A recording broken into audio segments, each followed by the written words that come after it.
Hello, this is Raziel Cohen with ndftraining.com. Today I want to show you guys a video that was sent to me by a friend. This is a video that was originally posted by Police Activity on YouTube, which is a great channel that does shooting breakdowns with law enforcement and other really cool stuff. He sent it to me and wanted to just get my feedback on the video, different things that might have been able to be done. There's definitely a lot that can be spoken about in regards to tactics of how this took place and how it unfolded. So I wanted to guys just show it to you guys, maybe get some feedback from you. Maybe there's something else that came out from this case already that I might not be familiar with, but I think it's a very interesting thing to bring up a lot of points in discussion in regards to how it might have been able to handle differently or what things went really correctly when we were playing throughout this video. So we'll jump right into the video and I want to show you guys this clip and we'll get right into it and see what we could learn from this scenario.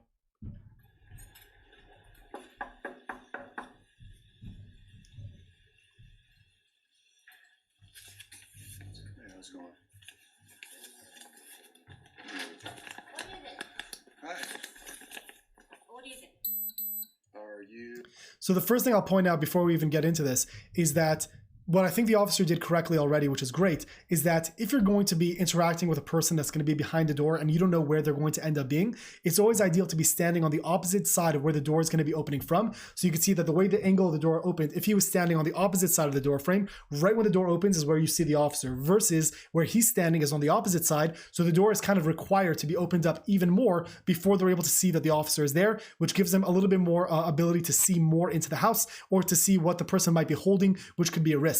Now, what you could see immediately, which is not ideal, is that from the body camera footage of this officer, he's not able to see both hands. If I was an officer responding to this kind of situation, whether it's a bad situation or a good situation, the first thing I would want to be able to see is both their hands to make sure that I'm good. But you could see right now already the officer is not noticing anything. We don't see anything from this angle of the camera, and it kind of already is building a problem that could be worse for the officer in a few seconds. Yanli? Okay, here's a notice to evict. Okay. What? Should notice for put the knife down right now. You can see that up until this point, he didn't see that she had a knife in her hand, which means if there was a firearm or anything else, it could have been way worse. Remember also that if a person's responding to a situation or just going to be called to go somewhere, they could just start shooting right through the door. In this case, the door was open. She was able to see where the officer was, and he didn't notice she was armed until this moment right over here. Now I'm gonna put your knife down. Put the knife down. The next thing I'll say immediately, if I'm at the point that there's already a knife out, you guys should remember the rule, the 21-foot rule, which means if a person has a knife and they're within 21 feet and you have a gun and it's holstered, you are already at a huge disadvantage because they'll be able to close the gap between where they are and where you are and be more deadly than you are with a firearm. So just because you bring a knife to a gunfight or a gun to a knife fight, there's going to be reasons for when one will be more effective than the other. And it's a very, very serious thing. In this case, they're very close, which means he's already at a massive disadvantage because she's able to attack him and he would not be able to do anything. The next thing I'll say is that if I'm at the point that I already see there's a knife, he's still holding paperwork in his hand, I would have dropped everything else and pulled out my gun because I wanted to be able to, first of all, create as much distance as possible, as well as also make sure I would be able to have a two-handed grip on the gun if it's available to me. So right now he's still trying to issue commands with his left hand and drawing with his right hand. For me personally, I probably would have made sure both hands are on the gun as soon as possible so I have a proper fire control of the weapon before continuing with this interaction. Put the knife down right now. Put the knife down right now. So it sounds crazy, but I do agree with her point where she doesn't know who's responding to the door or who she's going to interact with. First of all, I believe that she had a peephole that she could look through before opening the door, but let's assume the officer was off to the side enough where she wasn't able to see it.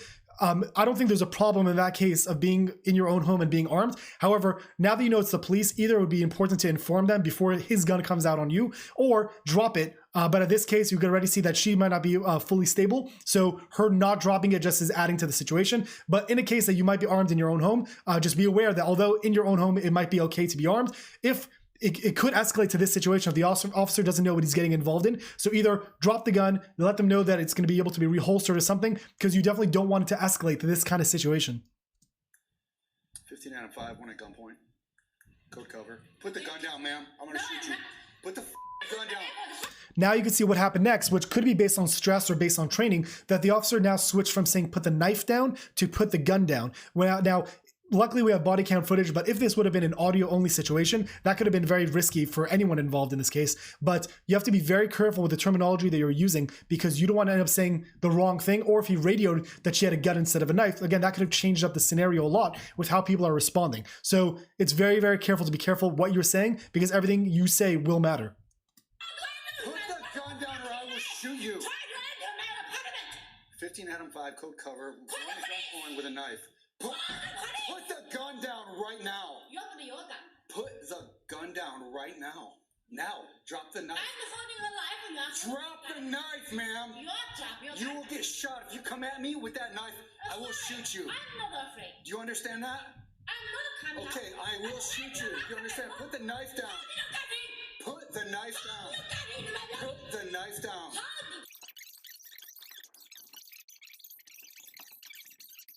Drop the knife. Drop the. So in this case, it's actually very interesting, because there are two ways to be able to look at it. He could keep the door open to have interaction with her throughout this time, or he could wait until he knows he has backup arriving to be able to deal with it. The downside to the door closing is that in this case, clearly she's not willing to comply and deal with the officer, which means in a worst case scenario, she could now be going to get a gun or to get something that will give her more capabilities before the backup arrives. So it's definitely a very scary situation, because I do think it's the right thing to try to keep the door open and keep her visible until backup shows up, because now the door is closed. He has no control of what's happening behind that door. They have no idea what the officers are going to be responding to once they have to make entry into that door, and it changes the entire scenario to something much, much more scary. 15 Adam 5. She's barricaded in 503. Miss Lee, Sheriff's Department. Sheriff's Department. We're not intruders, we're the police. Moving up.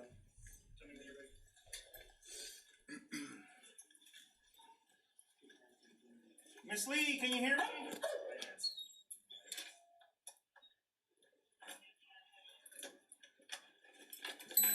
Start. So what I'll point out, the next thing I noticed is that I would think that it's more important that the first person to enter would not be non-lethal, because again, we don't know what they're walking into anymore. So it could be a knife, it could now be a gun. So what it looked like is that the first person who made entry into that doorway was a person with a less than lethal shotgun. So if that's the case and then it turned lethal, your first interaction is going to be lethal against less than lethal. So I would imagine that it would have been ideal for lethal to go first, with immediately having non-lethal after, because of course we don't want lethal, but we also don't know what we're walking into at this point, which means if it's a gun, we're at a massive disadvantage and it sucks. If it's the knife, you still have a person backing up to be able to deal with that. So that's just something I noticed that I thought I would personally have thought would be done differently. Show me your hands. Where you at? Where you at? Sheriff's Department.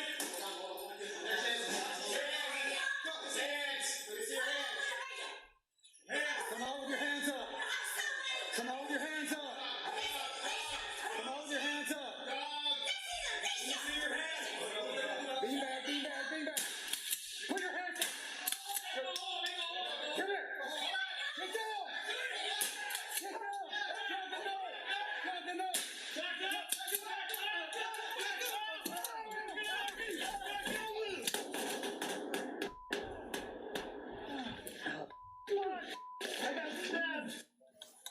So that angle is kind of hard to see. This angle is going to clear up a lot more for you, but you can see that the shotgun rounds that were going off again were less than lethal, so they weren't lethal. But let's try to see where the officers were that did have lethal, or where officers were placed. You might notice also there was a lot of communication happening with all the officers. The potential risk to that is that although they were trying to interact with just the lady, there was a lot of communication happening, which means I think it's always ideal to have one point person that's making the communications and having everyone else communicate, but maybe at a lower tone, just to make sure that you are having communication between officers, but there's also very clear and direct commands that are being given to the lady, so they're able to understand what needs to be done.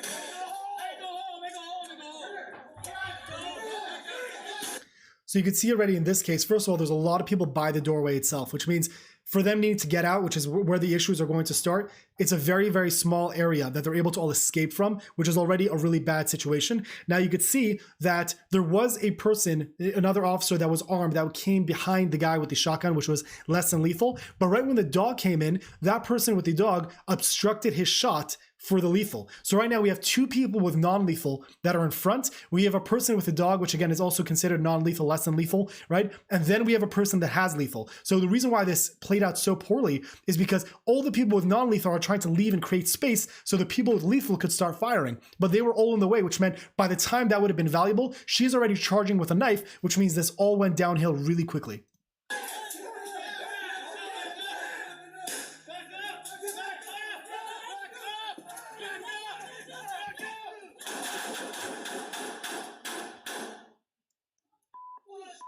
So you can see the next thing immediately with the issue of crossfire, the amount of officers that were on both sides of the hallway, that could have turned out absolutely horribly. Luckily, it was just angled enough that it was able to make it work. But this is a very good example of knife versus gun, that just because you have a knife doesn't mean you're not lethal, doesn't mean a gun isn't acceptable or valid to be used in this case. Communication, making sure that the right people are in the right place at the right time when it comes to movement into a room, and then making sure that there's good communication between officers. This could have handled very differently, which I think could have made the outcome a bit differently. It's still a very unfortunate, obviously, situation that someone had to get killed. And a few officers in this situation were wounded. I don't think anything was life-threatening. And I do believe the lady that was shot ultimately did not make it from those gunshot wounds. But I think that that's kind of just a few points of input. There are a few more angles that you guys could check out, but I kind of wanted to point out that these were the specific things that I wanted to highlight with the way this moved, this took place. If you guys have any feedback, if there's something I'm missing, I'd be curious to hear it. And if you guys have any other videos you'd like me to check out and maybe give some feedback on, I'd love to be able to do that as well. So again, if you have any questions, please feel free to leave a comment in the comment section below, and I'll get back to you as soon as I can. This is Raziel Cohen with ndftraining.com. Thank you for watching.